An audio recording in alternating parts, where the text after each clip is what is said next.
The Unstoppable You, Goal-Setting Secrets That Turned My Mess into My Success. This book demystifies the art of goal setting using the author's own relatable and often humorous journey from aspiring to achieving as a backdrop.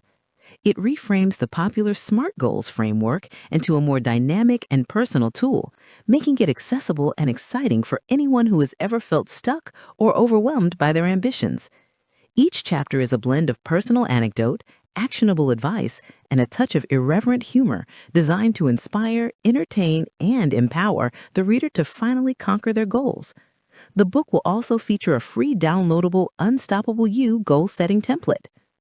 Book summary for The Unstoppable You. Every great success story has an origin, but what if the secret to a radical life transformation wasn't discovered in a boardroom or a mountaintop monastery, but was scrawled on a crumpled, grease-stained napkin in a 24-hour diner in a moment of utter desperation? This is the gripping starting point for The Unstoppable You. The author invites us not just to read a book, but to solve a mystery. Why do most of our dreams, our most heartfelt goals for a better life, die silently in the gap between our intentions and our actions? We've all been handed the same rule book for success. So why do our best laid plans so often crumble into dust? What are the invisible forces, the silent inner gremlins that sabotage our progress before we even begin?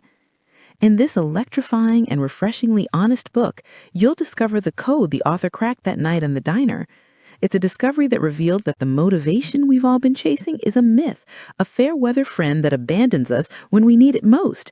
The real key to achievement is not in finding motivation, but in building a system so powerful it makes motivation irrelevant. The Unstoppable You is more than a self-help book. It's a vulnerable, hilarious, and deeply practical confession that reframes failure as a launchpad and turns the world's most famous goal-setting framework on its head. It's a guide to turning your own mess into your message. The true mystery isn't what was written on that napkin. It's the incredible, untapped power hiding within your own crumpled napkin dreams, waiting for the right key to unlock it. This book is that key. Introduction: The Crumpled Napkin That Changed Everything. The universe has a funny way of delivering wake-up calls. Mine didn't arrive as a lightning bolt of inspiration or during a serene mountaintop meditation. No. My moment of clarity, the catalyst for everything that would follow, was delivered on a flimsy, slightly sticky napkin in a 24-hour diner that smelled vaguely of burnt coffee and regret. I was 26, and to say I was at a crossroads would be a generous understatement. I was more like a human traffic jam, a spectacular pileup of dead-end jobs, questionable life choices, and a bank account that was more of a punchline than a financial statement. My apartment was decorated in a style I like to call early cat lady chic, minus the cat because my landlord had a strict no pets policy, which in retrospect was a mercy. I was professionally adrift, personally a mess, and my main source of nutrition was a rotating menu of instant noodles, each with a different yet equally disappointing flavor packet. That night, after yet another opportunity had spectacularly imploded, I found myself hunched over a plate of lukewarm fries that were judging me for my life choices. I was drowning in a sea of what-ifs and if-onlys. What if I had finished that degree? If only I had taken that other job? What if I was just destined to be mediocre? The thought was so soul-crushing, it made the burnt coffee smell appealing. In a fit of desperation, I grabbed the pen from the waitress's order pad. I'm pretty sure she pitied me enough to let it slide, and snatched a napkin from the dispenser. With the urgency of a secret agent receiving a coded message, I started scrawling. There were no neat bullet points. There was no strategic plan. It was just a frantic, tear-stained, ketchup-smudged manifesto of everything I didn't want my life to be anymore. On that sacred paper relic, I wrote, "Stop being broke." Write a book. A real one, not the 12-page novel on my laptop. Live somewhere that doesn't have a mysterious stain on the ceiling. Be happy? I stared at it. It was pathetic. It was vague. It was written on a napkin that was one spilled drink away from becoming pulp. And yet, It was the most honest thing I had written in years. It was a declaration of war against the life I had settled for. That crumpled napkin didn't magically solve my problems. I didn't walk out of that diner and into a six-figure book deal. But it was a start. It was the before picture, the raw, unfiltered evidence of a moment when I finally said, enough. I know that feeling. I'm willing to bet you do too. It's that gnawing sense that you were made for more. It's the frustration of spinning your wheels, of wanting to climb the mountain but feeling like you're stuck at the bottom with no map, no gear, and a pair of flip-flops.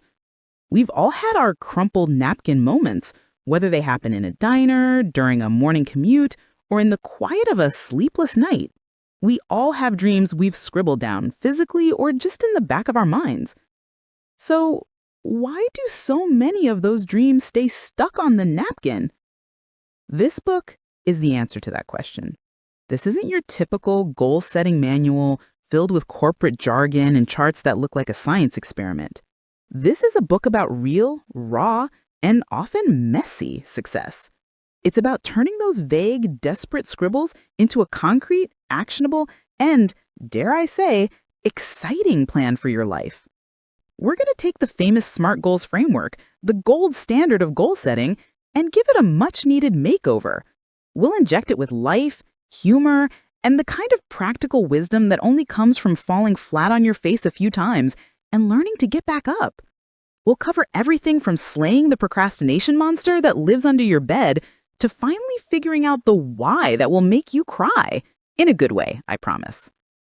My journey from that diner to where I am today, a best-selling author, living in a place with a blessedly unstained ceiling, and genuinely deeply happy, wasn't a straight line.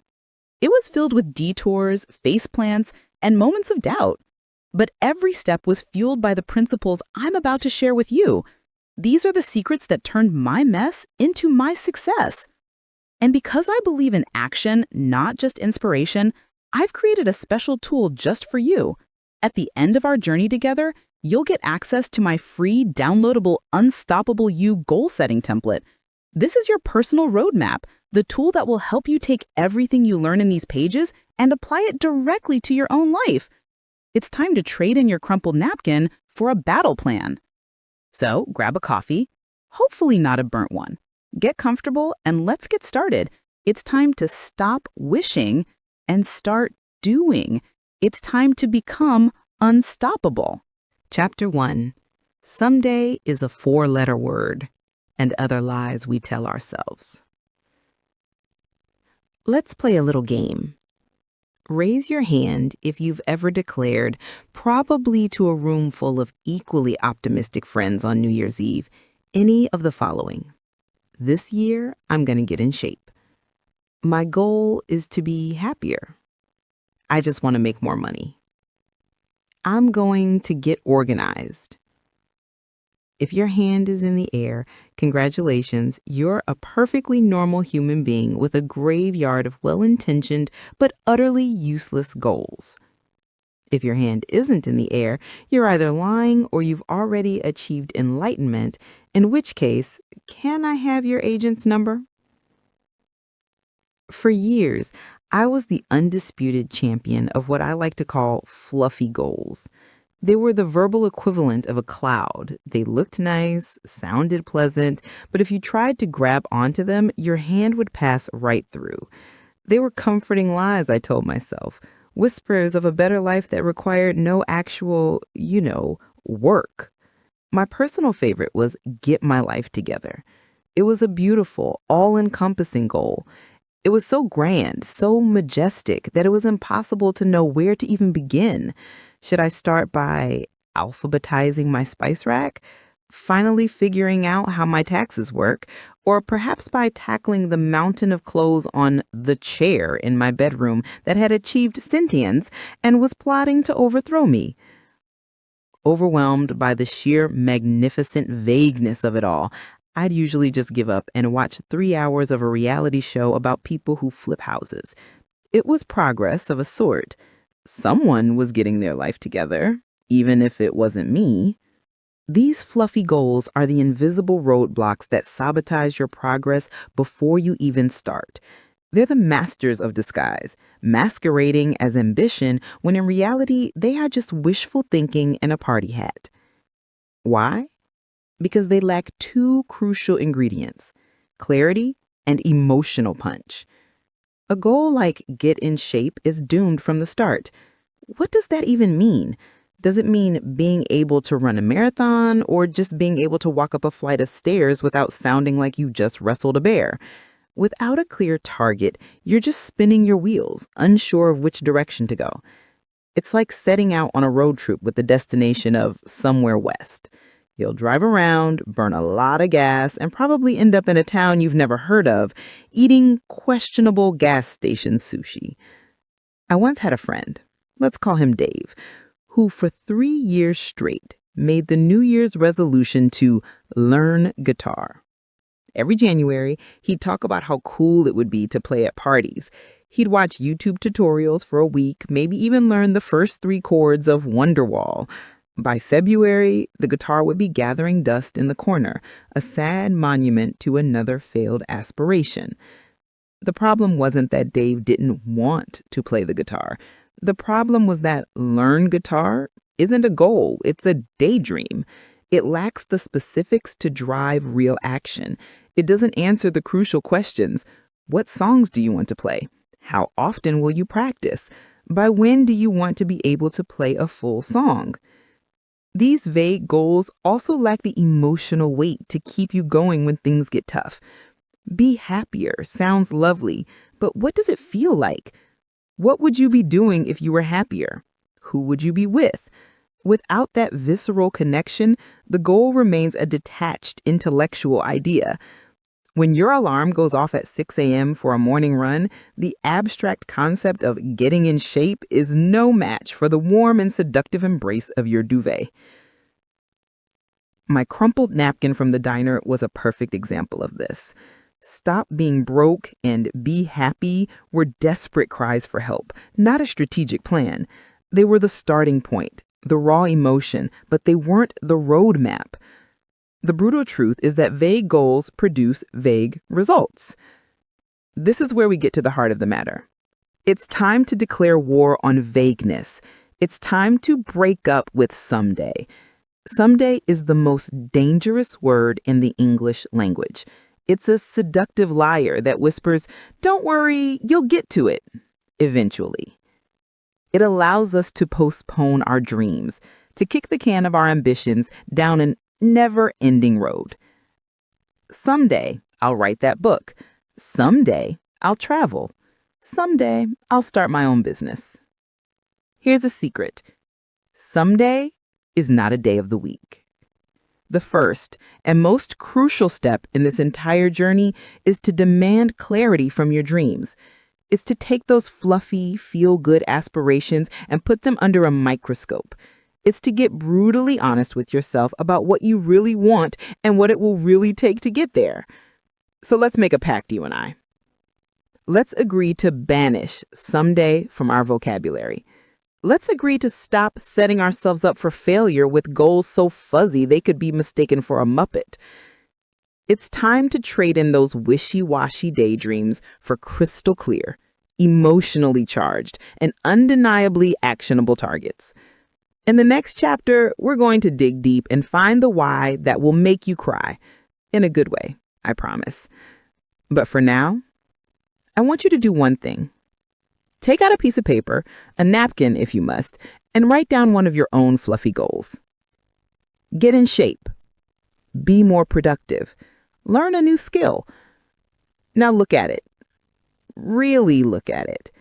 And with all the love and respect you have for your future self, I want you to say, this isn't good enough. Because you deserve more than a vague wish. You deserve a concrete plan. You deserve a life that isn't lived someday, but today. Chapter 2. The Why That Makes You Cry. In a good way. For a long time, one of the biggest goals on my crumpled napkin list was write a book. It sounded noble, didn't it? It was a proper, grown-up ambition. When people asked what I did, I wanted to be able to say, I'm a writer, instead of mumbling something about freelance projects, which was code for, I once wrote a Yelp review that got 3 funny votes. So I tried to write. I bought a new laptop. I bought fancy notebooks and pens that cost more than my lunch. I set my alarm for 5 a.m., chugged coffee until my hand shook, and stared at a blinking cursor on a blank page. I would write a few hundred words, decide they were the worst combination of words in the history of language, delete them, and then spend the next hour watching videos of cats falling off furniture. The motivation would evaporate as quickly as the morning dew. The problem wasn't that I didn't want to write a book. The problem was I didn't understand why. My surface level reasons to sound impressive at parties, to have a cool job title, were about as motivating as a lukewarm cup of tea. They were flimsy. They had no heart. They couldn't sustain me through the sheer, soul-crushing difficulty of actually writing a book. My real why found me when I wasn't looking for it. It was during a phone call with my dad. He had been a factory worker his whole life, a man who traded his time and his body's strength for a steady paycheck to provide for his family.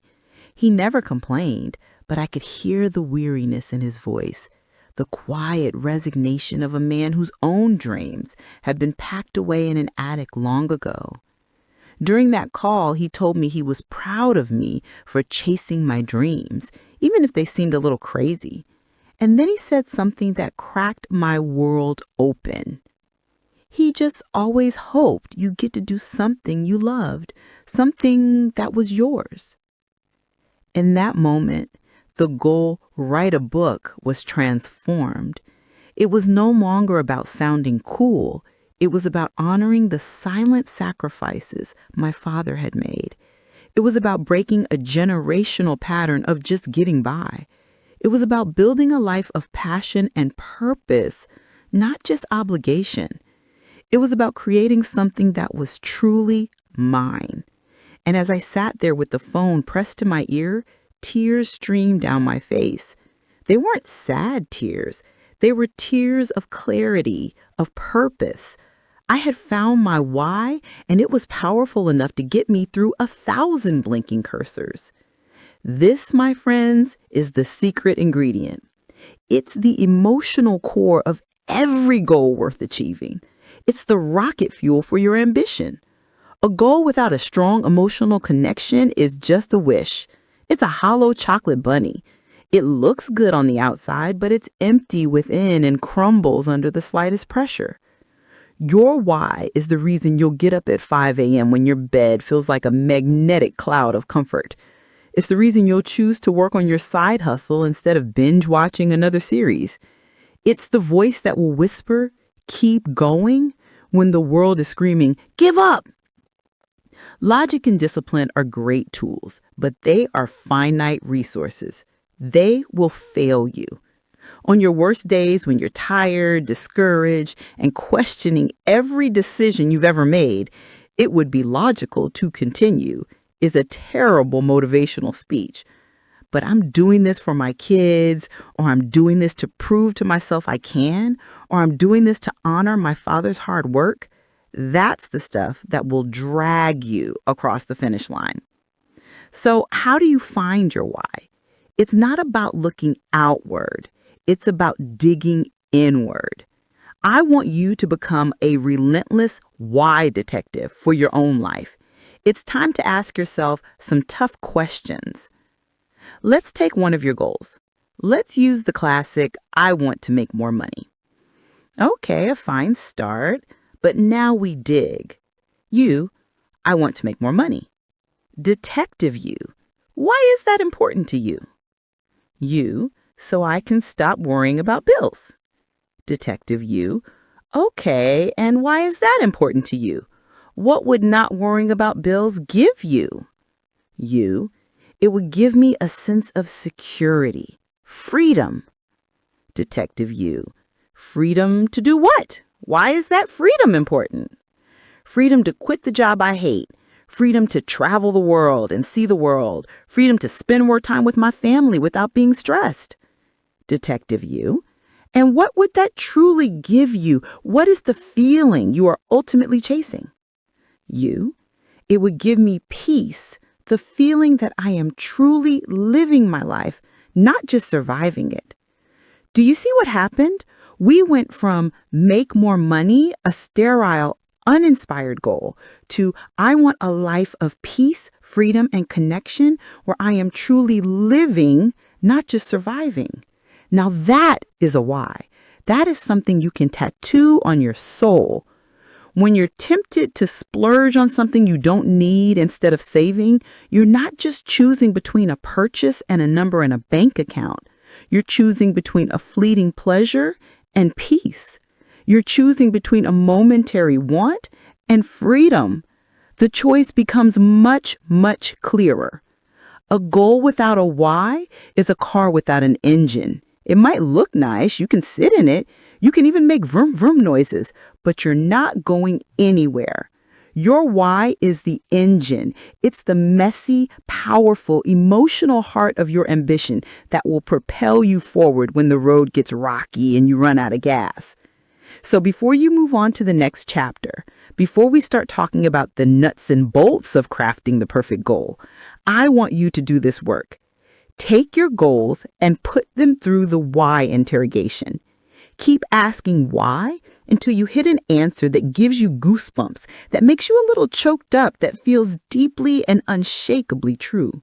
Find the why that makes you cry, because that's the one that will make you fly. Part 2. The S.M.A.R.T Method Remix, From Boring to Badass. Chapter 3. S is for specific. From more money to that ocean view house money. A few years before the great diner napkin epiphany, I went through a phase where I decided my life lacked, well, pizzazz. My weekends consisted of laundry, grocery shopping, and the occasional thrilling outing to the post office. So I set a new, bold goal for myself. Be more adventurous. See? It even sounds exciting.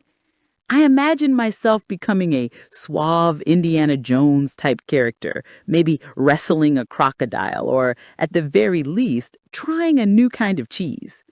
With my vague but spirited goal in hand, I set out to find adventure. The first weekend, being adventurous meant trying the spiciest curry on the menu at my local Indian restaurant. The result was less an adventure and more a gastric event that required a gallon of milk and a lot of soul searching. The next weekend, adventure meant booking a rustic camping trip I found online. The pictures showed a pristine tent next to a sparkling lake. The reality was me, in the pouring rain, trying to assemble a tent whose instructions were written in a language I'm convinced was invented by IKEA just to torture people. I spent a miserable night in a leaky, sagging structure that looked less like a tent and more like a sad green surrender flag. My grand adventure ended with me driving home at 3 a.m., smelling of mildew and defeat. My quest for adventure was a total flop. Why? Because my goal was as clear as the muddy puddle I was sleeping in. Be more adventurous gave my brain zero useful instructions. It was like telling a GPS, take me somewhere cool. You're more likely to end up confused in a cul-de-sac than you are to arrive at the Grand Canyon. This is where we roll up our sleeves and perform surgery on those fluffy goals. Welcome to the S.M.A.R.T Method Remix, the system that will turn your vague wishes into battle plans. And it all starts with the letter S. Specific. Being specific is the difference between firing a shotgun in a dark room and hoping you hit something, and using a laser-guided missile to hit a target from a mile away. One is messy and relies on luck. The other is precise, powerful, and intentional. Your brain is a super powerful goal-achieving machine, but it needs clear instructions. A vague goal is static on the radio. A specific goal is a crystal clear broadcast. To get that clarity, we need to answer a few simple questions. Think of it as being a journalist reporting on your own ambition. The questions are who, what, where, when, and why. Who? Who is involved in this goal? Usually the answer is I, but it's important to claim ownership. What? What exactly do I want to accomplish? Get down to the nitty-gritty details. Where? At what location will I work on or achieve this goal? This grounds your goal in reality. When? What is the time frame? This overlaps with the T for time-bound, which we'll get to later, but establishing a general time frame is key for specificity. Why? Why specifically do I want to achieve this? This links back to our last chapter, tethering your goal to that deep emotional core. Now, let's take my old nemesis from the crumpled napkin, stop being broke, which is just a more desperate way of saying make more money. Let's run it through the specificity machine. They go. Make more money. Specificity interrogation. Who? I. What? What does more money mean? Is it an extra $100 a month or an extra $100,000 a year? Let's get precise. I want to increase my income by $30,000 per year.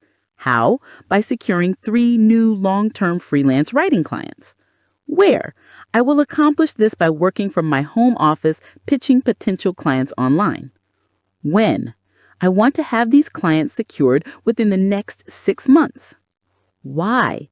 To pay off my $15,000 of credit card debt and build a $10,000 emergency fund so I can finally stop the gut-wrenching anxiety I feel every time I check my bank account and feel a sense of security and control over my life. Now look at the difference. Before, make more money. Nah. After, I will secure 3 new long-term freelance writing clients within the next 6 months, working from my home office to increase my income by $30,000 per year. I'm doing this to eliminate my credit card debt and build a $10,000 emergency fund so I can finally feel secure and in control of my financial life. Boom, that's a goal. It's not a wish or a dream, it's a target. You can practically see the action steps branching off from it.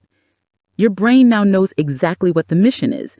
It can start filtering opportunities, coming up with ideas, and focusing its energy on a clear and defined outcome.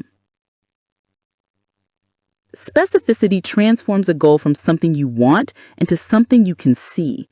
When I stopped saying I want to be a writer and started saying I will finish the 70,000-word first draft of my self-help book by writing 1,000 words every morning at the coffee shop on the corner, the blinking cursor suddenly became a lot less terrifying.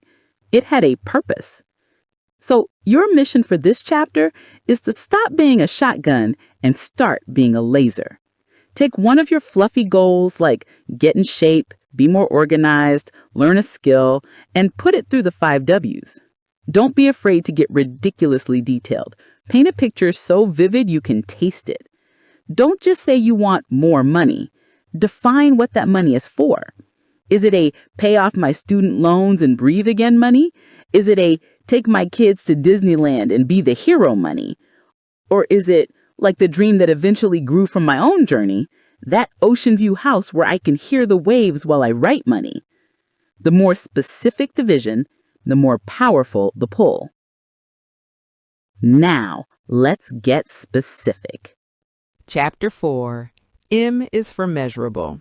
If you can't track it, you can't hack it. Imagine you're playing your favorite video game.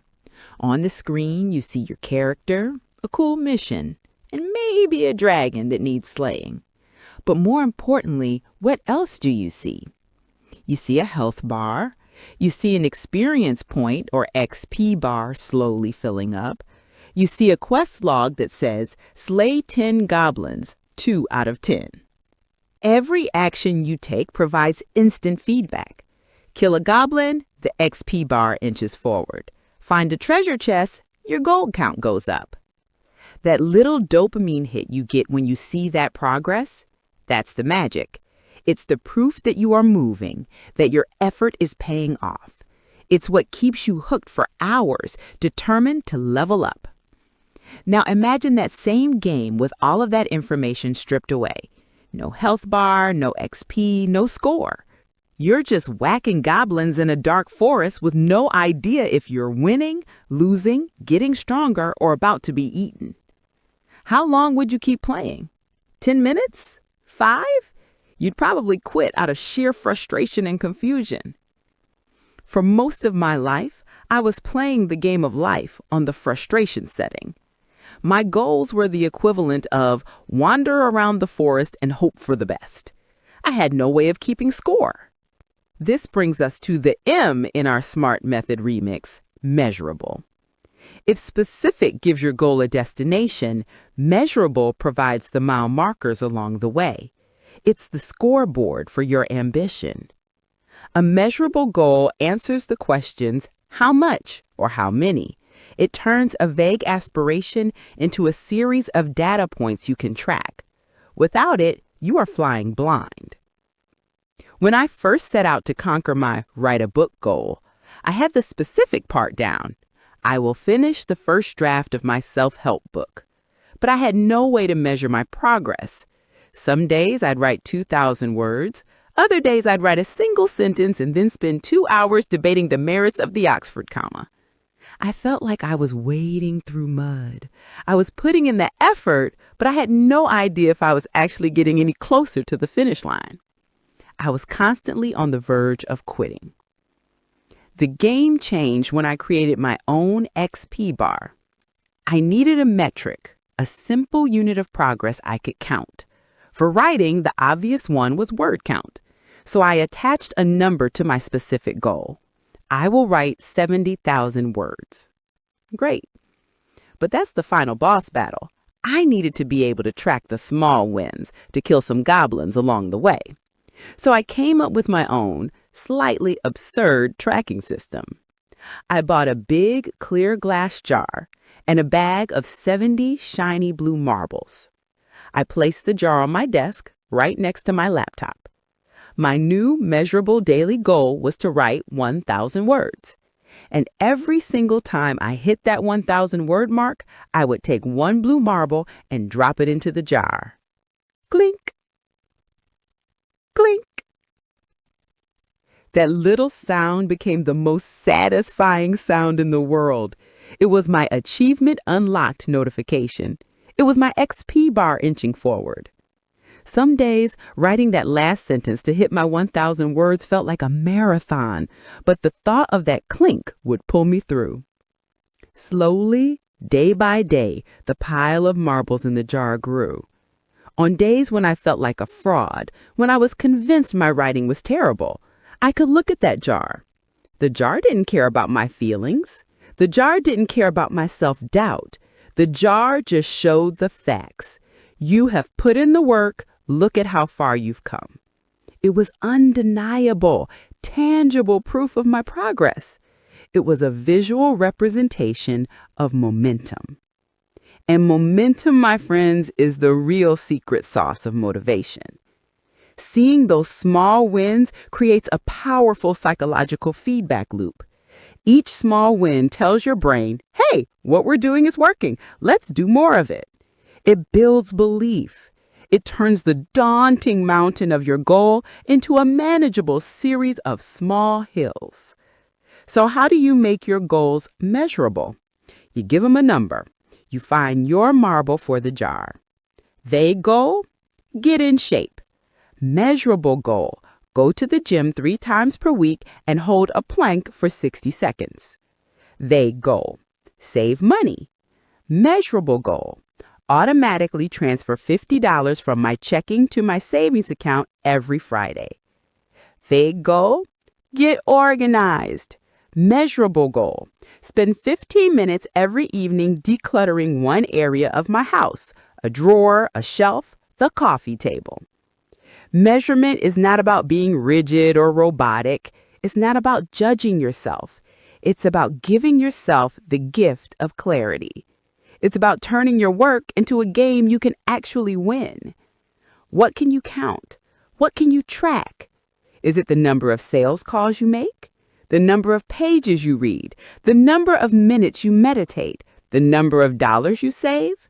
Find your metric. Find your scoreboard. Find your own silly, wonderful, unconventional way to track your progress.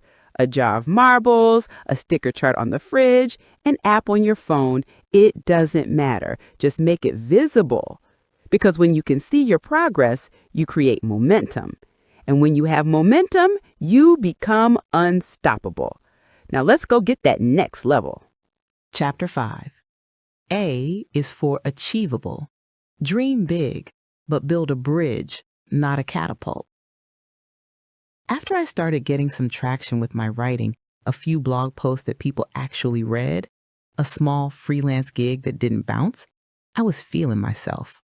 I wasn't just on top of the world. I had built a penthouse apartment there and was decorating it with gold-plated furniture. My confidence had gone from 0 to, I should probably run for president. It was in this state of manic self-belief that I set my next goal. Having finally finished the first draft of my book, I decided the next logical step was to become a New York Times best-selling author. A noble goal, right? But I wasn't going to just hope it would happen. I was going to make it happen in 90 days. Yes, you read that correctly. 90 days. In my mind, it was a flawless plan. I, a complete unknown, with no agent, no publisher, and a manuscript that was still a hot mess of typos and questionable metaphors, was going to conquer the literary world in the span of a single financial quarter. I saw my goal not as a mountain to be climbed, but as a canyon to be crossed. And I wasn't going to waste time building a boring, sensible bridge. Oh no. I was going to build a catapult. My life became a montage of lunacy. I drank so much coffee, my resting heart rate was the tempo of a thrash metal song. I sent unedited chapters of my book to every literary agent I could find on Google with subject lines like, "Your next bestseller is here." I spent money I didn't have on a website that looked like it was designed in 1998. I was a whirlwind of frantic, unfocused energy. I wasn't working smart. I was working myself into a state of near combustion. The grand finale of my 90-day catapult launch was silence. Crickets. My inbox was a ghost town, my brilliant manuscript was lost in the digital ether, and I was completely and utterly burnt out. The catapult had launched me, all right, straight into a brick wall of reality. I crashed. Hard. That spectacular failure taught me one of the most important lessons in goal setting. There is a fine, crucial line between an ambitious goal and a delusional one. It's the line between A for achievable and A for are you kidding me? Let me be clear. This is not the chapter where I tell you to stop dreaming big. Please dream big. Dream so big it scares you.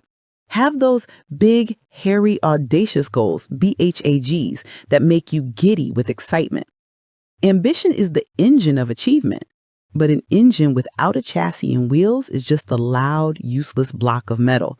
An achievable plan is the vehicle that carries your ambition to its destination. Setting a wildly unrealistic goal doesn't make you a visionary. It sets you up for burnout and failure. It ignores the most important part of any great success story, the process. You can't go from learning your first 3 chords on a guitar to headlining a stadium tour in a month. You can't go from jogging around the block to running an ultra marathon in a week. You have to build a bridge. A catapult is a bet on a single explosive launch. A bridge is a commitment to a process, built one plank at a time. It may seem slower, less glamorous, but it will actually get you to the other side. So, how do we turn your massive, scary, exciting BHAG into a steady, reliable bridge? We break it down. We turn overwhelm into a clear action plan. Here's how to do it. Step 1. Plant your flag on the other side. First, state your big, hairy, audacious goal clearly. Write it down. This is the other side of the canyon. Let's use a classic. I want to run a marathon.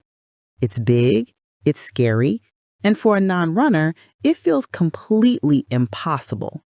Perfect. Step 2. Reverse engineer from the finish line.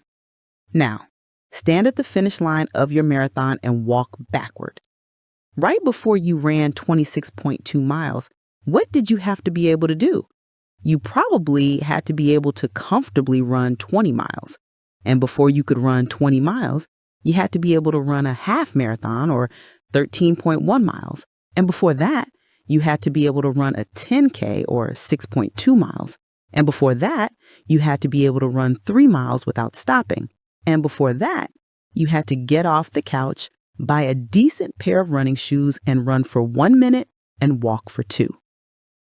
Step 4. Lay down the planks. These reverse engineered milestones are the support towers for your bridge. Now, you lay down the actual planks, the small, concrete, achievable steps that get you from one tower to the next. They are the daily and weekly actions. BHAG, run a marathon. Major milestone, run a half marathon. Monthly goal, run a 10K race. Weekly goal, complete 3 runs this week with my longest run being 4 miles.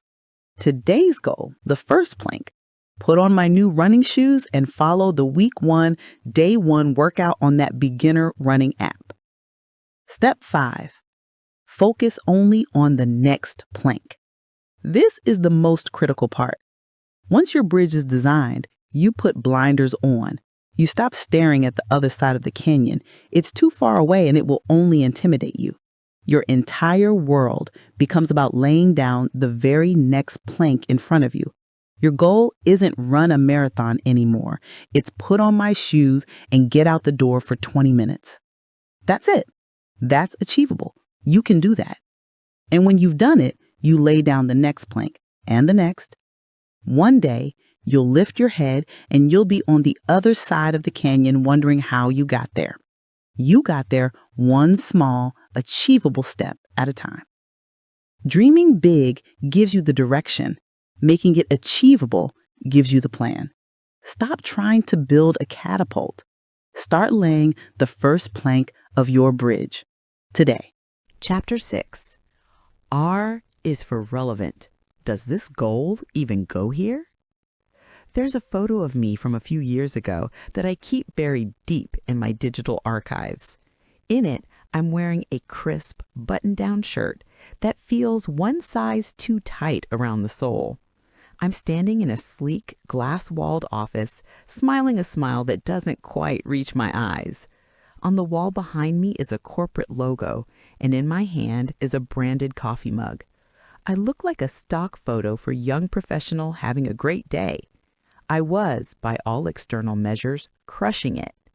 I had landed a great job as a senior content strategist at a burgeoning tech company. The salary was fantastic. The benefits were real. I had a 401k. I had a business card with the title that sounded important. After years of scraping by as a freelancer, I had finally achieved the goal of getting a real job. This was the dream, right? This was what I was supposed to want. But every morning, I'd sit in my car in the parking garage and have to give myself a pep talk just to walk into the building. The work was fine. It was challenging enough. The people were nice, but my days were filled with meetings about synergizing our verticals and optimizing our user funnel. My creative energy, the very thing that made me feel alive, was being spent editing marketing copy about cloud-based storage solutions. My soul was slowly being anesthetized by the hum of the servers and the smell of stale coffee and corporate seriousness. I remember staring out the window from the 12th floor one afternoon, watching people walk around in the park below. They were laughing, chasing their dogs, living their lives in the sunshine. and I was in a climate control box debating the placement of a call to action button. In that moment, I was hit by a tidal wave of realization. I had spent years of my life climbing a ladder, only to realize it was leaning against the wrong wall. The goal I had achieved, get a real job, was specific, measurable, and achievable. But it was missing the most important ingredient of all. It wasn't relevant. This is the silent killer of dreams. We get so caught up in setting and achieving goals that we forget to ask the most fundamental question. Does this goal even go here? Does it fit into the bigger picture of the life I actually want to live? Does it align with my core values, the person I want to be? A goal that isn't relevant to your deeper self is a distraction, no matter how impressive it looks on paper. It's a shiny object that leads you off your true path. We end up chasing these irrelevant goals for a lot of reasons. The shoulds. We chase goals we think we should want based on pressure from family, friends, or society. The comparison trap. We see what others are doing on social media and set goals based on their highlight reels, not our own inner desires. The resume builder. We chase a title or an achievement because it will look good on our resume, even if the work itself makes us miserable. Chasing an irrelevant goal is like meticulously planning a road trip to Miami when your soul is dying to be in the mountains of Colorado. You can have the best car, the most accurate map, and a perfect itinerary, but you're still heading in the wrong direction. And when you finally arrive, you'll wonder why the palm trees and humidity leave you feeling so empty. So, how do you make sure your ladder is leaning against the right wall? You need to perform a regular relevance gut check. Before you commit fully to a major goal, you need to put it on trial. Here is the framework I now use to ensure a goal is truly mine. 1. The values check. First, identify your top 3 to 5 core values. Not what you think they should be, but what they are. Is it freedom, security, creativity, adventure, community, connection? Be brutally honest. Now, look at your goal and ask, does this goal honor my core values, or does it force me to compromise them? My real job offered security, but it stomped all over my values of freedom and creativity. It was a clear mismatch. The 5-year test. Picture yourself 5 years from now, having achieved this goal. What does your average Tuesday look like? Who are you? Are you proud of the person you've become? Ask yourself, will achieving this goal move me closer to the person I want to be in 5 years, or will it take me further away? I realized the senior strategist path led to becoming a director, then a VP, a future that filled me with a sense of dread, not excitement. And the energy test. Pay attention to your body's reaction. When you think about working on this goal, what happens? Do you feel a sense of expansion, excitement, and energy, even if it's nervous energy? Or do you feel a sense of contraction, dread, and exhaustion? Ask, does the process of working toward this goal energize me or drain me? There's a difference between the good tired of hard work and the soul-sucking drain of misaligned effort. I was experiencing the latter. Quitting that perfectly good job was one of the scariest things I've ever done. People thought I was crazy. But the moment I did it, the weight of 100 irrelevant expectations lifted off my shoulders. I was back to the uncertainty of freelance life, but my work was finally relevant again. My ladder was leaning against the wall of author, and every step, no matter how difficult, felt right. Don't spend your one precious life climbing the wrong ladder. Take the time to gut check your goals. Be brave enough to edit them, change them, or even abandon them if they're not taking you where your soul truly wants to go. It's not just about achieving goals. It's about achieving the right ones. Chapter 7. T is for time-bound, the ticking clock of awesome. What's the most powerful force in the universe? Some might say gravity. Others might say love. I'd argue it's the 24 hours before you have house guests coming to stay. Think about it. The clutter you've been ignoring for months vanished. The bathroom that looked like a science experiment, it's now sparkling. You suddenly possess the speed of the Flash and the organizational skills of a Navy SEAL. Why? Because you have a deadline, a non-negotiable, immovable date with destiny, and your mother-in-law. For most of us, the word deadline triggers a low-grade anxiety attack. It's the monster under the bed of our ambitions, the source of late-night stress in frantic, caffeine-fueled work sessions. We see it as a constraint, a source of pressure. But what if we've been looking at it all wrong? What if a deadline isn't a cage, but a launchpad? I learned this lesson the hard way, thanks to a moment of foolish, ego-driven bravado. I was at a small networking event for local entrepreneurs, feeling pretty good about the progress on my book. I had my ideas, my stories, my jar of marbles. An old mentor of mine who ran the event asked me how it was going. Fueled by 2 glasses of cheap white wine and an overinflated sense of my own brilliance, I didn't just say it's going well. I said, it's going so well, I could teach a workshop on it next month. My mentor's eyes lit up. That's a fantastic idea. Our speaker for the next event just canceled. The spot is yours. 90 minutes, 150 people. It's in 6 weeks. My ego had just written a check that the rest of my body was now legally obligated to cash. The smile on my face was frozen, but inside my brain, sirens were blaring. 6 weeks. I had a jumble of notes, a half-finished manuscript, and a collection of vague theories. I didn't have a coherent system. I didn't have a presentation. I had, in short, a huge problem. Those next 6 weeks were a masterclass in the power of urgency. There was no time for procrastination, no room for writer's block, no luxury of second-guessing every sentence. The looming deadline of standing in front of 150 people with nothing to say was a more powerful motivator than a million inspirational quotes. The deadline didn't just make me work, it made me work smarter. It forced me to be ruthless. It was a powerful clarifying agent. That rambling anecdote, cut. That overly complicated theory, simplify. I had to distill years of messy, real-world experience into its most essential, powerful, and teachable parts. The pressure forced me to find the diamonds in the rough of my own ideas. When the day of the workshop arrived, I was terrified, but I was prepared.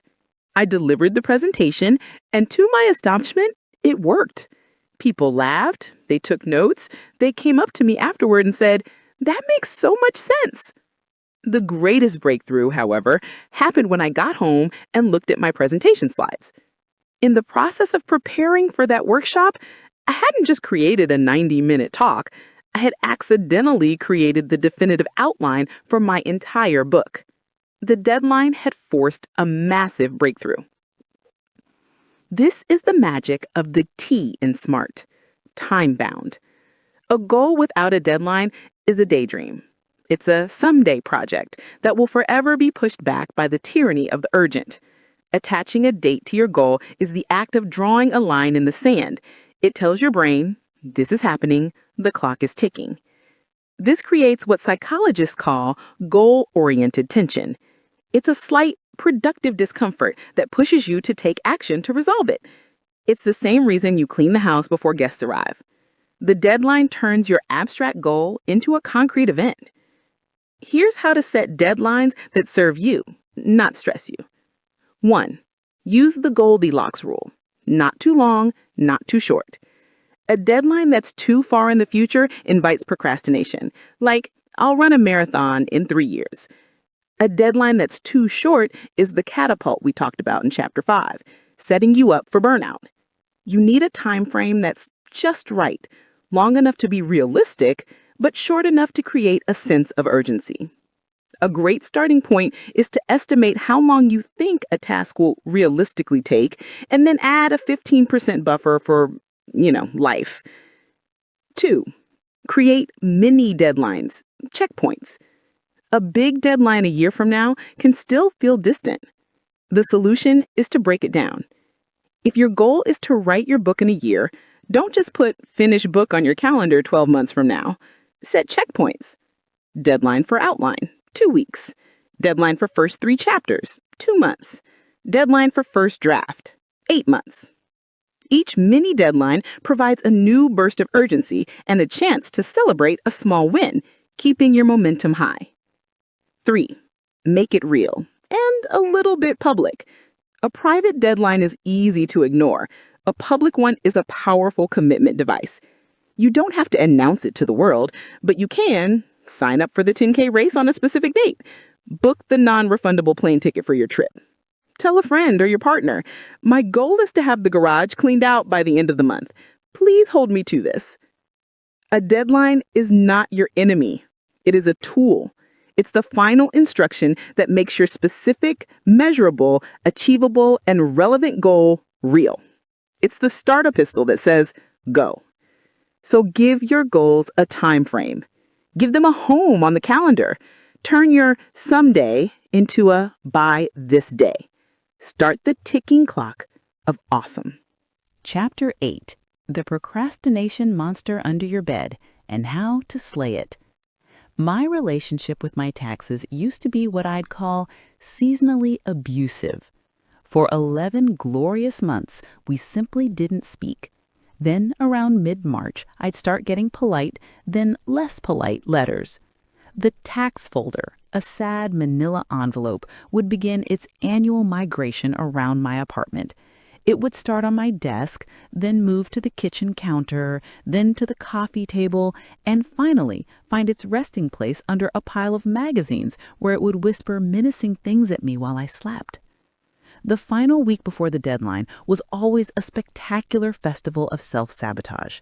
Instead of just doing my taxes, a task which would realistically take maybe 4 hours, I would engage in a series of incredibly urgent, completely unnecessary tasks.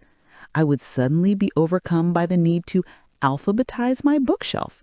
I'd decide it was the perfect time to learn how to bake sourdough bread from scratch.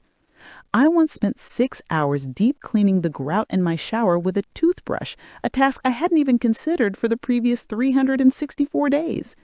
I was a master of what I call panic productivity, doing anything and everything except the one thing I was actually supposed to be doing. Then, inevitably, in the final 24 hours, a frantic, caffeine-fueled whirlwind of receipt hunting and blurry-eyed data entry would commence, culminating in me sprinting to the post office at 11:58 p.m., a wild look in my eyes to get that precious postmark. I did more work avoiding the work than the work itself would have ever taken. If that story sounds even vaguely familiar, welcome to the club. We are all card-carrying members of the Procrastinators Guild. Procrastination is the universal enemy of progress, the silent assassin of our goals. It's the gap between intention and action. It's the monster that lives under our bed, whispering the most seductive and dangerous lie in the universe. You can do it later. For years, I thought procrastination was a character flaw, a symptom of incurable laziness, but I was wrong. Procrastination isn't about laziness at all. It's about fear. It's a self-preservation mechanism gone haywire. The procrastination monster isn't trying to make you fail. It's trying to protect you from discomfort. It feeds on a few key fears. The fear of failure. The monster whispers, if you don't start that big project, you can't possibly mess it up. Your perfect record of not having failed at this specific thing remains intact. The fear of the task being awful. The monster says, ugh, that looks so boring, hard, or unpleasant. Let's do something fun instead, like watching that documentary about the history of sporks. We'll feel much better. The fear of perfection. This is the monster's masterstroke. It convinces you that you can't start until the stars align. You have the perfect pen, the perfect idea, and the perfect mood. It says, don't tarnish this magnificent future success with a messy, imperfect start. The problem is, the temporary relief we get from procrastinating is a trap. It just makes the monster bigger, stronger, and the eventual task even more terrifying. But you don't have to live in fear. It's time to grab your flashlight, look under the bed, and learn how to slay that monster. Here is your toolkit. Monster slaying tactic number 1, the 2-minute rule. The monster's greatest power is convincing you that the mountain is too high to climb. The 2-minute rule is like a sneaky trapdoor to the summit. The rule is simple. If a task takes less than 2 minutes, do it immediately. Don't write it down. Don't think about it. Just do it. But here's the advanced version for bigger tasks. Commit to doing the dreaded task for only 2 minutes. Anyone can endure anything for 120 seconds. Want to go for a run? Just put on your running shoes and stand outside for 2 minutes. Want to write that chapter? Just open the document and write for 2 minutes. The monster is terrible at math. It can't fight something so small. The secret is that starting is the hardest part. Once you're in motion, inertia often takes over, and those 2 minutes magically turn into 10, then 30. Monster slaying tactic number 2, eat the frog. Author Mark Twain once said that if the first thing you do each morning is to eat a live frog, you can go through the day with the satisfaction of knowing that that is probably the worst thing that is going to happen to you all day long. Your frog is your biggest, ugliest, most important task, the one you are most likely to procrastinate on. Instead of letting it stare at you all day, you tackle it first. Lay out your running clothes the night before. Open the spreadsheet before you open your email. Do the hardest thing while your willpower is at its peak. Every other task for the rest of the day will feel like a piece of cake in comparison. Monster slaying tactic number 3. Break it down until it's laughably small. The procrastination monster thrives on overwhelm. Your job is to starve it by breaking your task down into such ridiculously tiny pieces that it has nothing to feed on. Clean the garage is a feast for the monster, but take one empty box out to the recycling bin is a crumb. It's too small to even be scary. Don't add write book to your to-do list. Add write 1 sentence, then write 1 paragraph, then write for 15 minutes. Shrink the task until the thought of not doing it seems more absurd than doing it. Monster slaying tactic number 4. Bribe yourself shamelessly. The monster wants instant gratification, so beat it at its own game. Create a reward system, but don't reward the completion of the massive project, reward the slaying of a procrastination session. After I finish this difficult email, I will treat myself to 5 minutes of my favorite podcast. After I put in 25 minutes of focused work, I get to make a delicious cup of coffee. This creates a positive feedback loop, teaching your brain that tackling the hard thing leads directly to a reward. Chapter 9. The fear of falling flat on your face, and why you should do it anyway. Failure, for me, smelled like artisanal pine-scented soap and regret. It was the signature scent of my first real business venture, a subscription box service I called the Artisan's Almanac. The idea, hatched in a fever dream of entrepreneurial ambition, was brilliant. Or so I thought. I would curate and deliver a beautiful box of creative tools to aspiring artists and writers each month. A quirky notebook from Japan, a set of perfectly balanced pencils, a fancy candle to spark the muse, and of course, a bar of artisanal soap, because apparently creative people needed to be very, very clean. I poured everything I had into it. I drained my meager savings. I spent weeks learning how to build a clunky e-commerce website. I turned my tiny apartment into a warehouse with stacks of boxes threatening to avalanche me in my sleep. I was convinced this was it, my big break. I imagined articles being written about me, the plucky visionary who was democratizing creativity one curated box at a time. Then came launch day. I hit publish on my website, sent out an email to my 47 subscribers, 22 of whom were relatives, and sat back to watch the orders flood in. And I waited and waited. The silence was deafening. Over the next month, I sold exactly 7 boxes. 3 to my mom, 2 of my guilt-ridden best friends, 1 to a confused person in Ohio who I think was looking for an actual almanac, and 1 to myself just to make sure the payment system worked. It did. The failure was total and catastrophic. My apartment smelled like a pine forest of broken dreams. I had a mountain of debt and an even bigger mountain of soap. But the financial loss was nothing compared to the crushing weight of the shame. I felt like a complete and utter fraud. I had put myself out there, screamed, "Look at me! I have a great idea!" And the world had responded with a collective, resounding meh. For months, I went into hiding. I avoided talking to people. I told myself I just wasn't cut out for this. The fear of failing again was like a physical barrier, a suit of emotional body armor that was too heady to move in. The graveyard of good ideas is filled with people who have been wounded by a failure and decided never to step onto the battlefield again. I was ready to become a permanent resident. The turning point came when, out of sheer desperation and with nothing left to lose, I wrote a blog post. I didn't write about my 7 secrets to creative success. I wrote about the spectacular soap-scented train wreck of the Artisan's Almanac. I wrote about the shame, the silence, the stupidity, and the pain.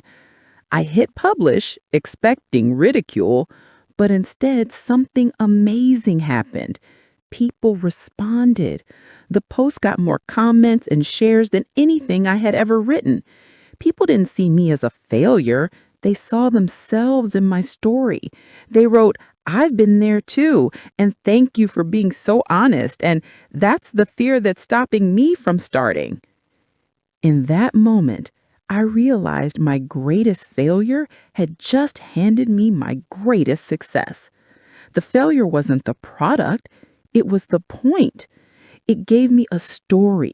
It gave me a connection to people. It gave me the raw material for the very book you are holding in your hands right now. The business failed, but the experience was a roaring success. We are all terrified of falling flat on our faces. This fear is primal. It's a fear of judgment, of looking foolish, of confirming our deepest insecurity that we are not good enough. So we play it safe. We keep our best ideas tucked away where they can't be criticized. We live in the cozy but cramped comfort zone, never daring to step outside. But I'm here to tell you that failure is not the opposite of success. It is an essential ingredient. It is a prerequisite. No scientist makes a breakthrough without 100 failed experiments. No comedian finds her best jokes without bombing on stage a few times. Failure is just data. It's the world giving you feedback, telling you, not this way, try another way. The goal is not to avoid failure. The goal is to get better at it. It's to learn how to fail, learn from the failure, and then fail again, but a little smarter this time. It's about building resilience. Here are the tools to help you do it. 1. Conduct a failure autopsy. When a project dies, don't just bury it in shame. Put on your detective hat and perform an autopsy. Get clinical and unemotional.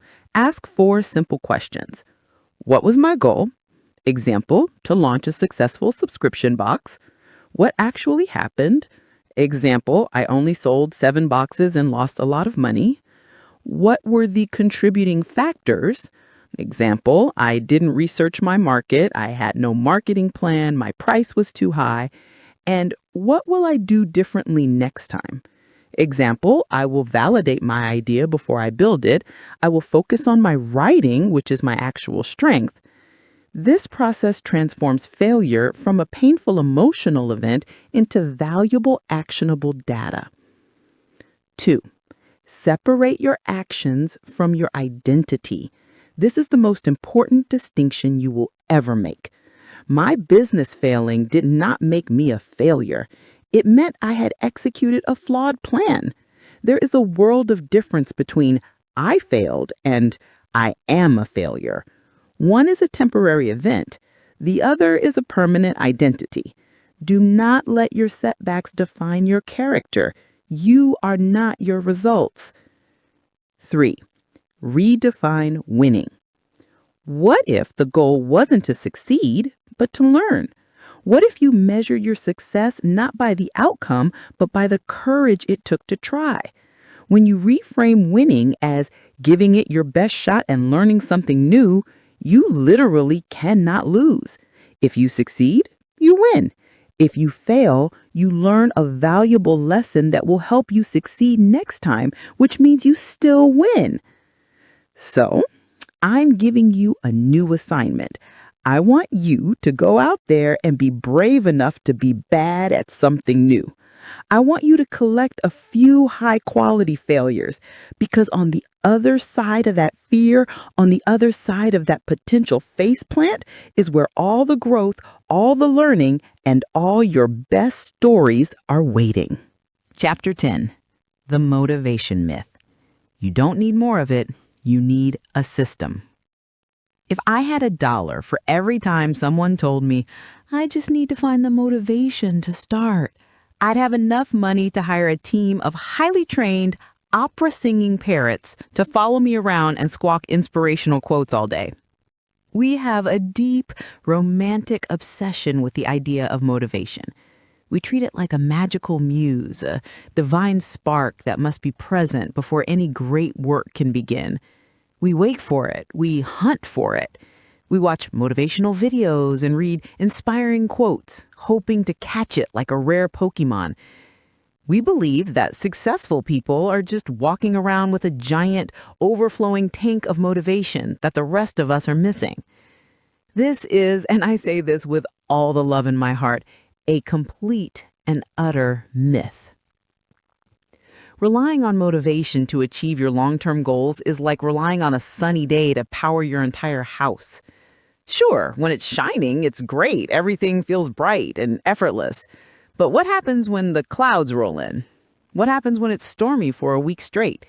Your entire house goes dark. Motivation is an emotion. It's a fickle, fair weather friend. It will show up unannounced when you're in the shower and give you a brilliant idea, and then it will ghost you for 3 weeks straight, leaving your calls unanswered. It is, without a doubt, the most unreliable employee you will ever have. You cannot build a life of achievement on a foundation as shaky as your daily mood. When I was writing this book, do you know how many days I woke up feeling genuinely motivated, inspired, and ready to pour literary genius onto the page? Maybe 12 on a good month. On most days, I woke up feeling tired or distracted or convinced that every word I had ever written was complete garbage. On most days, the last thing I felt like doing was wrestling with complex ideas and trying to make them sound coherent. If I had waited for motivation to strike, you would not be reading this sentence. This book would still be a vague, someday idea floating around in my head. So what did I do? I fired motivation from its role as project manager and demoted it to occasional welcome intern. In its place, I hired a new boss, the system. My system was brutally simple. Every morning after I brewed my coffee, I would sit in my chair and write for 90 minutes. That's it. The system didn't care if I was feeling inspired. The system didn't care if I was tired or grumpy. The system didn't care if I thought my writing was terrible. The system's only rule was that for 90 minutes, my butt was in the chair and my fingers were on the keyboard. Some days it was a slog. I'd write one sentence and delete it 7 times. But I showed up anyway. Other days, something magical would happen. Around the 20-minute mark, the friction would disappear. An idea would click. The words would start to flow. And what was that feeling? It was motivation. Here's the secret they never tell you. Action isn't the result of motivation. Motivation is the byproduct of action. An object in motion stays in motion.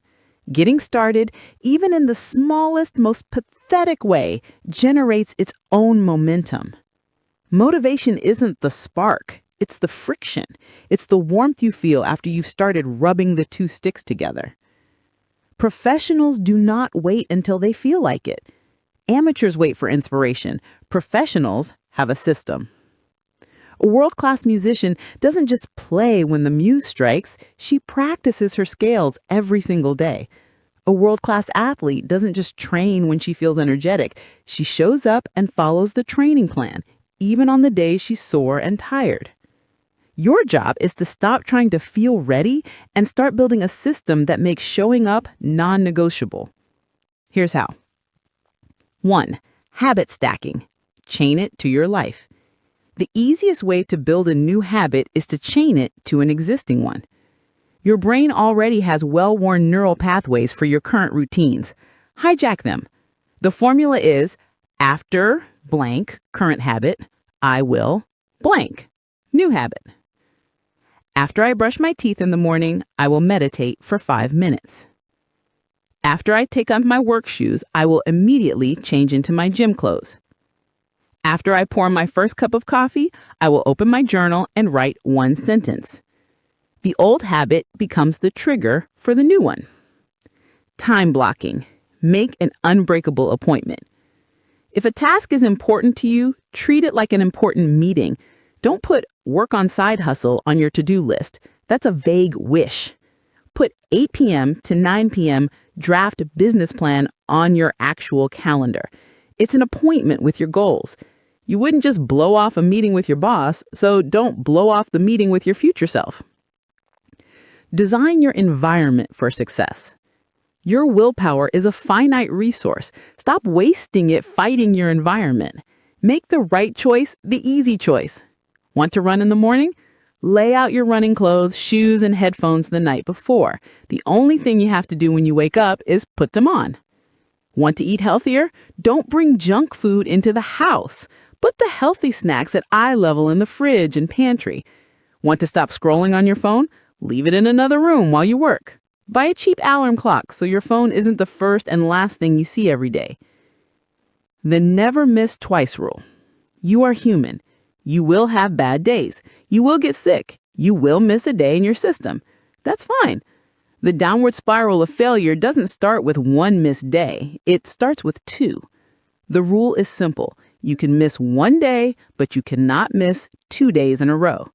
This rule allows for imperfection without sacrificing consistency. It's the safety net that lets you get right back on track. Stop waiting for the lightning bolt of motivation. It's not coming. And even if it does, it won't last. Build a system. Automate your discipline. Show up even when, especially when, you don't feel like it. Because the days you don't feel like it but do it anyway are the days that build champions. Part 4. The Unstoppable You. Living a Life of Purpose and Achievement. Chapter 11. The Victory Lap. How to Celebrate Your Wins, even the tiny ones. The day I finished the final, edited, ready-to-submit manuscript of this book, I closed my laptop, took a deep breath, and felt nothing. Well, not nothing. I felt relief, mostly, the kind of bone-deep exhaustion you feel after a long illness. But where was the triumphant movie score music? Where were the fireworks? I had just spent years of my life wrestling this thing into existence. I had poured my heart, my soul, and an ocean of coffee into it. This was the mountaintop. This was the finish line. So what did I do to commemorate this monumental achievement? I did the laundry. Then I made a to-do list for the next day. The list included items like research book marketing strategies and finally clean out the fridge. I treated one of the biggest accomplishments of my life like just another Tuesday. It was a box I had checked, and my brain, ever the relentless taskmaster, had already moved on to the next, even more intimidating set of boxes. I had sprinted across the finish line and, without even pausing to catch my breath, immediately started jogging toward the next starting line. This is the silent disease of the ambitious. We are terrible at celebrating. We are so focused on the next peak that we forget to enjoy the view from the one we just climbed. We dismiss our wins as not a big deal or just what I was supposed to do. And in doing so, we rob ourselves of the most powerful fuel for the journey ahead, joy. For a long time, I thought celebrating was frivolous, an indulgent waste of time that could be better spent making progress. It felt like an egotistical pat on the back. But I was wrong. Celebrating your wins isn't just a nice thing to do, it is a neurological necessity for sustained success. Think back to our discussion about habits. The habit loop consists of 3 parts: a cue, a routine, and a reward. We focus so much on the cue, the trigger, and the routine, the work, that we completely forget about the reward. The reward is what tells your brain, hey, that thing we just did, it led to a good feeling. Let's do it again. When you consistently skip the reward, your brain starts to wonder, what's the point of all this hard work? All it leads to is more hard work. This is a direct path to burnout. Without those moments of positive reinforcement, your ambition becomes a joyless, relentless grind. Acknowledging your progress, no matter how small, is what turns the grind into a game you actually want to keep playing. It's the dopamine hit that makes you eager for the next level. I learned this from my jar of blue marbles. Dropping that marble in the jar each day wasn't just a way to measure my progress, it was a micro celebration. The satisfying clink was a tiny daily victory lap. It was a moment of pure, unadulterated acknowledgement. I did the thing. That simple act did more to fuel my desire to write the next day than any amount of brute force discipline ever could. So, how do we get better at this? We need to build a celebration system right into our goal-setting framework. Here are some ideas to get you started, from the tiny triumphs to the mountaintop moments. Micro celebrations, the daily, weekly victory dance. These are for the small, consistent actions, the things that don't feel like much on their own, but are the building blocks of greatness.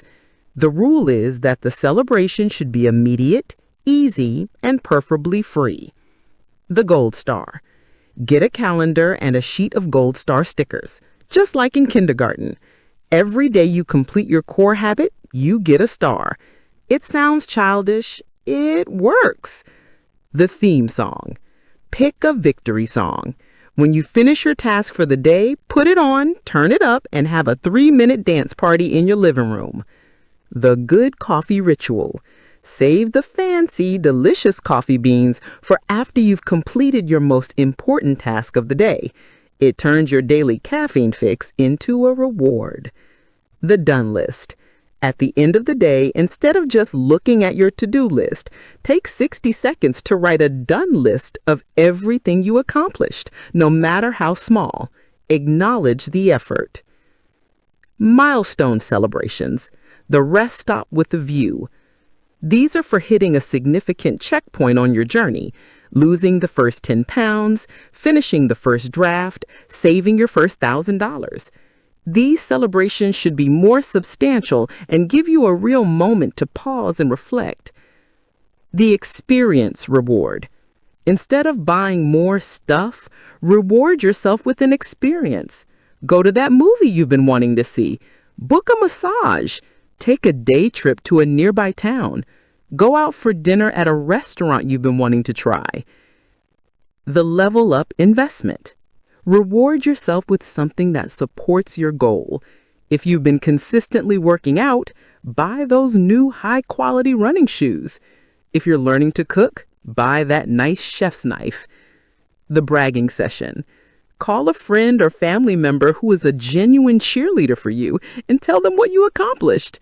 Let them celebrate with you. Mountaintop celebrations. The champagne at the summit party. This is for the big one. You've crossed the finish line. You've achieved the big, hairy, audacious goal. This is not the time for humility. This is the time to go big. The real vacation. Not just a day trip, but a real, honest-to-goodness vacation where you are not allowed to work on your next goal. The trophy. Create a physical representation of your achievement. Frame your marathon medal. Get a copy of your book professionally bound in leather. Create a trophy that will sit on your desk and remind you of what you're capable of. Celebration is not a luxury. It is a strategy. It is the art of consciously creating joy on the long road of ambition. It reframes the journey from a grueling marathon of suffering into a series of rewarding sprints. So please don't just achieve your goal and move on. Stop, breathe, look back at how far you've come. And for goodness sakes, enjoy the victory lap. You've earned it. Chapter 12. Your free Unstoppable You goal-setting template. Let's get this party started. All right, take a deep breath. We've been on quite a journey together, haven't we? We started in a greasy spoon diner with a dream scrawled on a crumpled ketchup-stained napkin. We've dissected why our goals keep ghosting us. We've remixed the S.M.A.R.T method from boring to badass, and we've stared down the inner gremlins of procrastination and fear. You read the stories, you've learned the lessons, you've laughed, I hope, and you've nodded along, I'm pretty sure. But a book, no matter how inspiring, is just a collection of paper and ink if you don't put its ideas into action. It's time to trade in your crumpled napkin for a battle plan. This chapter is where the rubber meets the road. It's where we take all the theory, all of the motivation, and all the aha moments and forge them into a powerful, practical tool. I am officially introducing you to your new secret weapon, the Unstoppable You goal-setting template. This isn't just another to-do list. It's a comprehensive roadmap designed to walk you through every stage of the goal-setting process we've covered in this book, from the emotional why to the celebratory what now. It's designed to bring clarity, defeat overwhelm, and get you into motion today. First things first, let's get it in your hands. You can download the free printable PDF template right now by going to www.unstoppableyoubook.com/template. Go ahead, I'll wait. Got it? Awesome. Now let's walk through it together. To make this as real as possible, I'm going to fill it out right here with you using a big, scary goal I set for myself after my book was written to run my first half marathon. The Unstoppable You template, a guided tour. Imagine you're looking at the beautifully designed one-page template as we go. Section 1, the dream, the crumpled napkin idea. This is where you dump it all out. No judgment, no editing. What is the raw, unrefined goal that's been bouncing around in your head? My example. I want to get really fit and feel like an athlete for the first time in my life. Section 2, the why that makes you cry. Now we dig deeper. Using the why detective method from Chapter 2, we connect this goal to our core values and emotions. Why does this truly matter? My example. Why? To have more energy and stop feeling sluggish. Why is that important? So I could be more present and creative in my work and life. Why else? To prove to myself that I can do hard physical things and build mental toughness. I want to feel strong and capable in my own body, not just in my mind. The ultimate feeling I'm chasing is self-confidence and vitality. Section 4, the bridge, not the catapult. Here, we break down the big, scary goal into manageable milestones and identify the very first step. We turn overwhelm into action. Major milestones, the support towers. Get proper running shoes and gear. Consistently complete the first 4 weeks of training. Successfully run a 10K, 6.2 miles. Complete my longest training run, 11 miles. My very next plank, my first actionable step. This week, I will go to the local running store and get professionally fitted for running shoes. Section 5. Meet your gremlins and your weapons. Let's anticipate the roadblocks. What are the inner monsters that will try to sabotage this, and how will we fight back? My gremlins? The procrastination monster, whispering, "You can run tomorrow. It's too cold, hot, or early today." The fear of looking foolish, worrying that I'll look like a slow, clumsy runner in public. The motivation myth gremlin, the voice that says, "I just don't feel like it today." My monster-slaying weapons? For procrastination, I will use the eat the frog tactic by running first thing in the morning. I will also lay out my clothes the night before, design my environment. For fear, I will remind myself that everyone starts somewhere and listen to a killer confidence-boosting playlist. For motivation, I will lean on my system, not my mood. My calendar says I run, so I run. I will also use the never miss twice rule. Section 6, the victory lap plan. This is the fun part.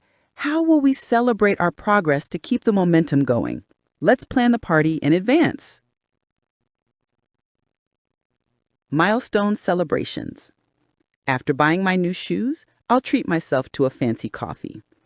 After running my first 10K, I'll book a professional sports massage. After my 11-mile training run, I'll have a guilt-free pizza and movie night. The mountaintop celebration, after the race, I will have a huge celebratory brunch with my friends and family who will be at the finish line. I will also buy and frame a professional photo of me crossing the finish line. And there you have it, a vague dream transformed into a concrete, actionable, and exciting plan. It's not just a goal anymore. It's a when, a where, a how, and a why. It has a battle plan for the bad days and a party plan for the good days. Now, it's your turn. This template is your empty canvas. The book was the map, but this is the key to the ignition. Your journey to becoming unstoppable doesn't start someday. It starts the moment you put pen to paper and fill out your first template. Don't wait for the perfect moment. Don't wait until you feel ready.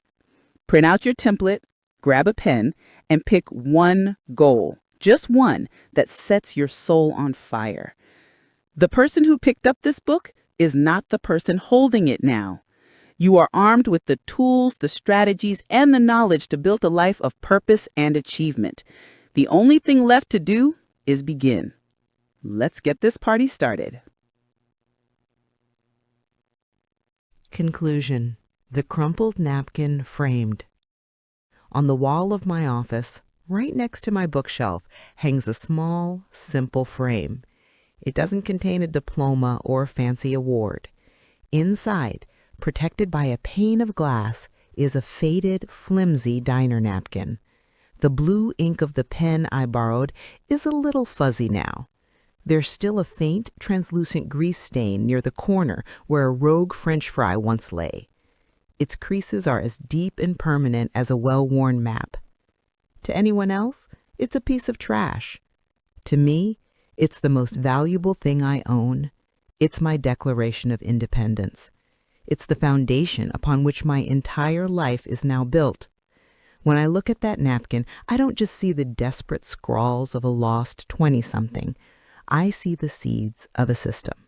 I see the before picture for everything we've talked about in this book. Each of those messy, tear-stained pleas became a testing ground for the unstoppable framework. Stop being broke was the raw emotion, the why that made me cry, but it wasn't a goal. It became a specific and measurable mission. I will build a freelance writing business that earns $5,000 a month by securing 5 long-term clients. I broke it down into achievable steps, from pitching 1 potential client a day to building a simple portfolio website. It was relevant to my deep-seated need for security and freedom, and I gave it a time-bound deadline that forced me into action. Write a book was a fluffy daydream. It became a concrete system. It was the 90 minutes in the chair every single morning, whether I felt motivated or not. It was the jar of blue marbles, a tiny celebration for every 1,000 words, turning a daunting marathon into a series of small, satisfying wins. It was the act of slaying the procrastination monster every single sunrise. Live somewhere that doesn't have a mysterious stain on the ceiling wasn't just about better housing. It was a tangible metric for a life of design, not default.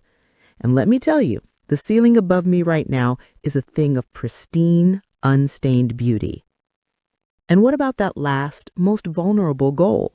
Be happy? I've learned that happiness isn't a goal you can achieve like a sales target. You can't put it on a to-do list. Happiness, I discovered, is a byproduct. It's the unexpected, wonderful side effect of living a life of purpose. It's the feeling that washes over you when you realize the person you are today is the person you once dreamed of becoming. It's the peace that comes from knowing you are no longer a passenger in your own life, but the pilot. The magic wasn't in the napkin. The magic wasn't in me. The magic is in the process. It's in the courageous act of taking a vague, heartfelt wish and honoring it with a clear, actionable plan. And here is the most important thing I can tell you. You have a crumpled napkin of your own. It might not be a physical piece of paper. It might be a recurring daydream you have on your morning commute. It might be a note you typed into your phone late one night. It might be the answer you give when you allow yourself to honestly ask, what if? That dream you're secretly holding on to, the one that feels too big, too silly, too impossible, isn't a joke. It's a treasure map. It's your soul pointing you toward north. Your starting point does not matter. It doesn't matter if you're at rock bottom in a 24-hour diner or feeling stuck in a life that looks perfect on the outside. You have within you, right now, the power to design a life you love. You are the architect. So I'm asking you to do one last thing. Take out that dream, unfold it, smooth out the creases and look at it in the bright light of day. See it not as a source of frustration, but as a source of fuel. Honor it. Honor it with clarity. Honor it with a plan. Honor it with action. This book is ending, but your story is just beginning. You have the template. You have the tools. You have stared your gremlins in the face, and you know how to win. Everything that once held you back is now just a stepping stone on your path forward. The world is waiting. Go be unstoppable. Special chapter, The Motivation Myth. You don't need more of it, you need a system. If I had $1 for every time someone told me, I just need to find the motivation to start, I'd have enough money to hire a team of highly trained opera-singing parrots to follow me around and squawk inspirational quotes all day. We have a deep, romantic obsession with the idea of motivation. We treat it like a magical muse, a divine spark that must be present before any great work can begin. We wait for it. We hunt for it. We watch motivational videos and read inspiring quotes, hoping to catch it like a rare Pokemon. We believe that successful people are just walking around with a giant overflowing tank of motivation that the rest of us are missing. This is, and I say this with all the love in my heart, a complete and utter myth. Relying on motivation to achieve your long-term goals is like relying on a sunny day to power your entire house. Sure, when it's shining, it's great. Everything feels bright and effortless. But what happens when the clouds roll in? What happens when it's stormy for a week straight? Your entire house goes dark. Motivation is an emotion. It's a fickle, fair weather friend. It will show up unannounced when you're in the shower and give you a brilliant idea, and then it will ghost you for 3 weeks straight, leaving your calls unanswered. It is, without a doubt, the most unreliable employee you will ever have. You cannot build a life of achievement on a foundation as shaky as your daily mood. When I was writing this book, do you know how many days I woke up feeling genuinely motivated, inspired, and ready to pour literary genius onto the page? Maybe 12 on a good month. On most days, I woke up feeling tired or distracted or convinced that every word I had ever written was complete garbage. On most days, the last thing I felt like doing was wrestling with complex ideas and trying to make them sound coherent. If I had waited for motivation to strike, you would not be reading this sentence. This book would still be a vague someday idea floating around in my head. So what did I do? I fired motivation from its role as project manager and demoted it to occasional welcome intern. In its place, I hired a new boss, the system. My system was brutally simple. Every morning, after I brewed my coffee, I would sit in my chair and write for 90 minutes. That's it. The system didn't care if I was feeling inspired. The system didn't care if I was tired or grumpy. The system didn't care if I thought my writing was terrible. The system's only rule was that for 90 minutes, my butt was in the chair and my fingers were on the keyboard. Some days it was a slog. I'd write one sentence and delete it 7 times. But I showed up anyway. Other days, something magical would happen. Around the 20-minute mark, the friction would disappear. An idea would click. The words would start to flow. And what was that feeling? It was motivation. Here is the secret they never tell you. Action isn't the result of motivation. Motivation is the byproduct of action. An object in motion stays in motion. Getting started, even in the smallest, most pathetic way, generates its own momentum. Motivation isn't the spark, it's the friction. It's the warmth you feel after you started rubbing the 2 sticks together. Professionals do not wait until they feel like it. Amateurs wait for inspiration. Professionals have a system. A world-class musician doesn't just play when the muse strikes. She practices her scales every single day. A world-class athlete doesn't just train when she feels energetic. She shows up and follows the training plan, even on the days she's sore and tired. Your job is to stop trying to feel ready and start building a system that makes showing up non-negotiable. It's the difference between wishing for rain and building an irrigation system. One relies on chance. The other guarantees results. But a system needs a blueprint. It needs to be designed with the same care you would use to build a house. You need to know what your goal is, why it matters, what could go wrong, and how you're going to celebrate when things go right. That's why I created the very tool that I now use for every single one of my goals. It's the blueprint that takes all the lessons from this book, from finding your why to slaying your inner gremlins, and puts them onto a single, powerful page. It's called the Unstoppable You Goal Setting Template, and it's my gift to you. You can download it for free in the description below. This template is your system builder. It will walk you step by step through the process of creating a plan so clear and so compelling that you won't need to wait for motivation. Your system will carry you. It will be the guardrails that keep you on the road on the days you feel lost. Stop waiting for the lightning bolt of inspiration. It's not coming. And even if it does, it won't last. Build a system. Automate your discipline. Show up even when you feel like it. Because the days you don't feel like it but do it anyway are the days that build champions. Now let's go build.